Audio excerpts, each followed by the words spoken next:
Waalaikumsalam warahmatullahi wabarakatuh. Alhamdulillahi alana bil qalam anna insana ma lam ya'lam. Wassalatu wassalamu ala sayyidina Muhammadin sallallahu alaihi wasallam. Alhamdulillah Ibu, kita kembali lagi di kelas Ibu dengan mata pelajaran akidah akhlak. Nah, sebelum kita memulai pembelajaran pada kali ini, mari kita berdoa ya Ibu. Ketua kelas silahkan memimpin doanya. Baiklah, mari kita memulai pembelajaran dengan membacakan doa sebelum belajar. Bismillahirrahmanirrahim.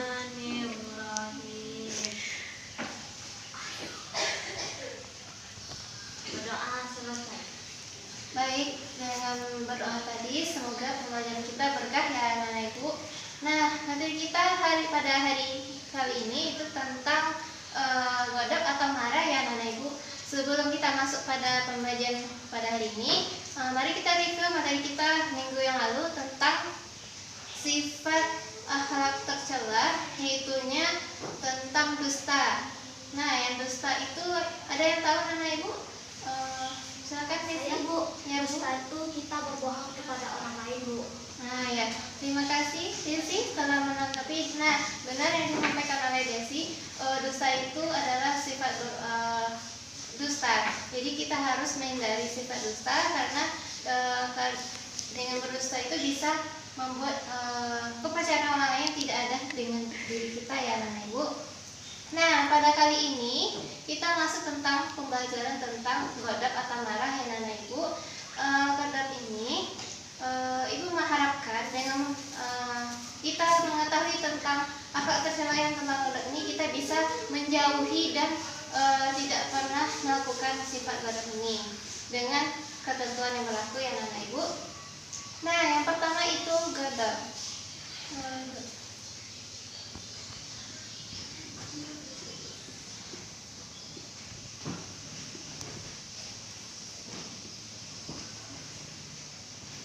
Nah, godap ini itu pada hakikatnya itu berasal dari bahasa Arab ya Ibu, yang artinya marah. Dan dalam kaitan dari pembahasan kita pada hari ini, marah itu merupakan ungkapan perasaan yang tidak senang kepada orang lain dengan meluapkan baik itu perkataan maupun dengan perbuatan. Nah, kenapa sih kita harus menjauhi sifat marah ini anak-anak Ibu? Karena segala sesuatu masalah belum tentu bisa diselesaikan dengan marah. Nah, adapun dalil tentang larangan menjauhi tentang marah ini itu terdapat dalam hadis Nabi yang artinya orang yang kuat itu bukanlah orang yang berjago bergulat, akan tetapi orang yang kuat itu adalah orang yang menahan dirinya dari ketika marah. Nah, Rasulullah SAW menjelaskan marah itu, maksudnya orang yang paling kuat itu bukan orang yang paling kuat fisiknya, tapi orang yang mampu menahan marahnya. Kenapa Rasulullah menjelaskan hal tersebut? Karena tidak semua orang bisa dan mampu menahan marahnya ya anak-anak Ibu. Makanya Rasulullah menjelaskan orang yang paling kuat itu adalah orang yang pandai menahan dirinya untuk tidak marah. Nah, adapun cara kita menghindari sifat marah ini, itu pertama kita ketika kita menemui masalah, maka kita harus ketika kita menemui sesuatu masalah, maka kita harus sabar. Karena apa? Segala sesuatu yang kita sabar itu pasti kita akan mengontrol emosi kita untuk tidak marah ya anak Ibu. Nah, yang pertama itu menahan atau sabar. Cara menghindari.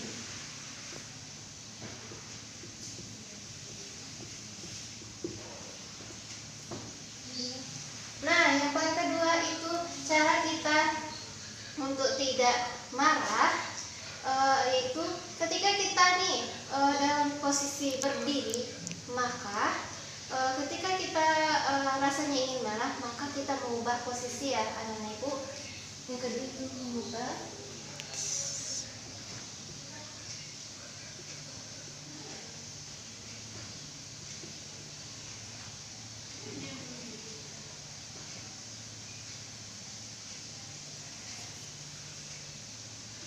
jika berdiri.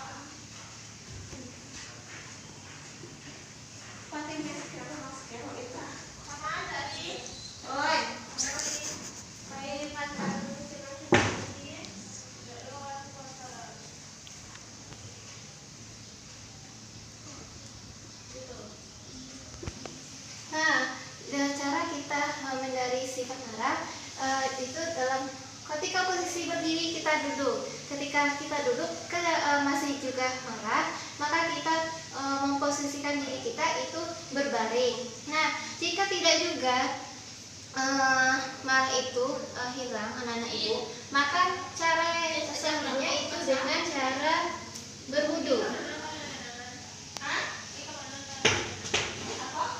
Berwudu, karena apa anak-anak ibu?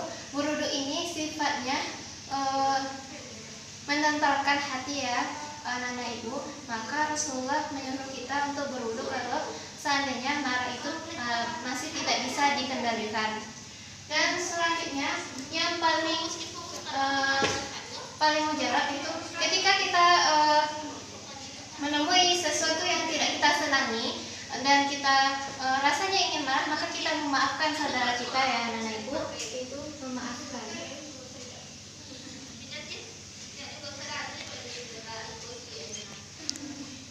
Kenapa memaafkan ini? Salah satu cara kita menghindari rasa marah, karena dengan memaafkan ini kita dengan senang hati berlapang dada itu menerima kesalahan saudara kita ketika menemui masalah ini.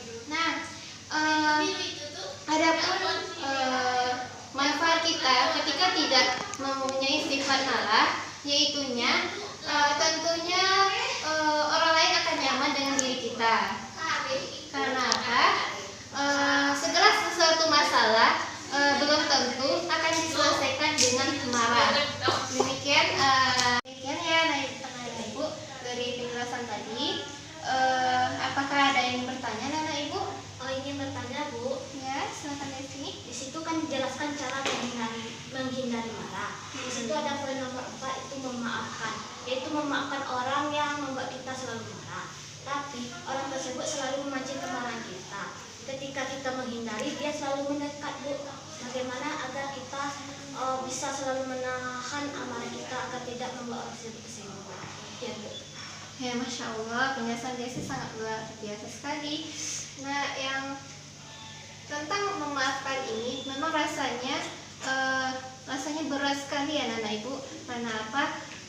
Tidak bisa dipungkiri kita mempunyai rasa, dan rasa itu cara kita mengolahnya. Nah, kembali lagi kepada diri kita ya anak ibu.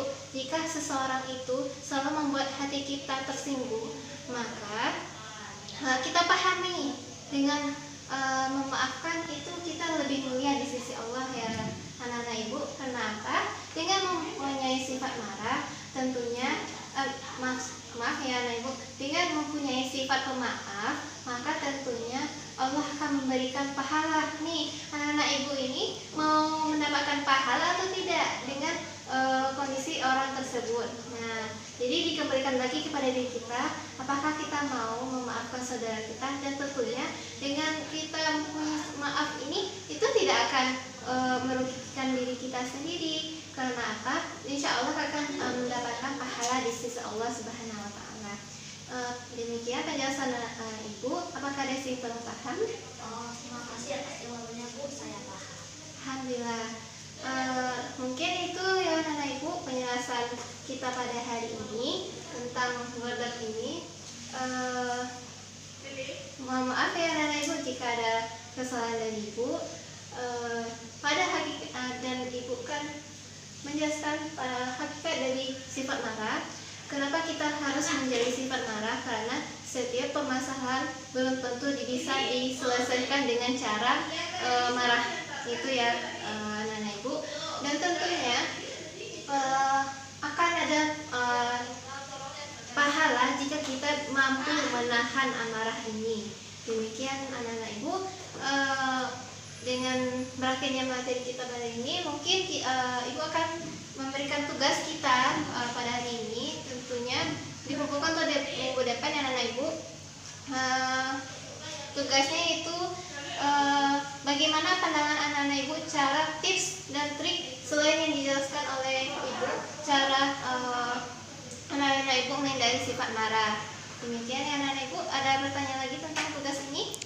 Tidak, Bu. Oke, mungkin itu dari ibu. Mohon maaf atas kekurangan ibu. Dan ibu tutup dengan wabillahi taufiq wal hidayah. Assalamualaikum warahmatullahi wabarakatuh. Waalaikumsalam warahmatullahi wabarakatuh.